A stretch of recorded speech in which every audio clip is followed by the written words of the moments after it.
We're going to show you how to create rich quality soil using worms. Peter Rutherford is an eco-gardener and runs sustainable living workshops at Kimbrickie Recycling and Waste Disposal Centre. Well, Peter, apart from the wonderful soil you get, what are some of the other advantages of worm farming? Well, a worm farm is fantastic for a smaller space, like where there's just a couple of people with less food scraps. Okay. Because a worm farm just takes food scraps and soil, not all the garden stuff. And how is it different to the composting? Well, you have a home for the worms. So if we lift that off and have a quick look, see there, that's their home.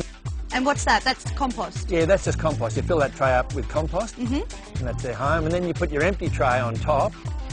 And so, Peter, how do we feed the worms? We first lift the bag up, then we tip in the food scraps and sprinkle on some soil on top.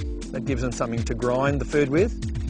And what sort of food scraps can we use? You can use any food scraps except for meat and dairy products. Because of the smell? All your kitchen food scraps, yeah. And a bit of paper? Yeah, a bit of paper's good. And then they change that back into beautiful worm castings.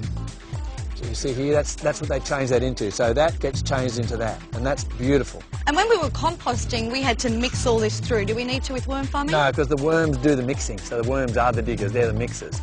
Always have a bag on top, like we did on our compost. That's the same as composting, because that keeps it dark and moist.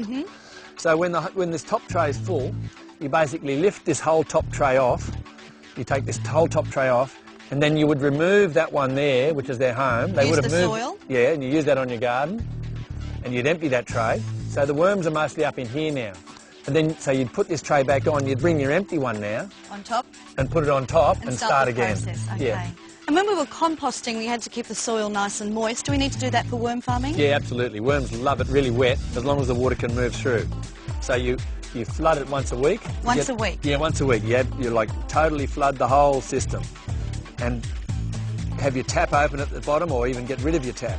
And you get that beautiful juice out of the bottom as that flows down through the worm casting. This stuff here? Yeah, this beautiful juice here. This juice is fantastic for any plants in your veggie garden or in plants in pots. It's beautiful. Liquid gold, isn't it? Liquid gold. And what about the worms themselves? Where do we get those from? You can get worms from either some councils or nurseries, garden nurseries.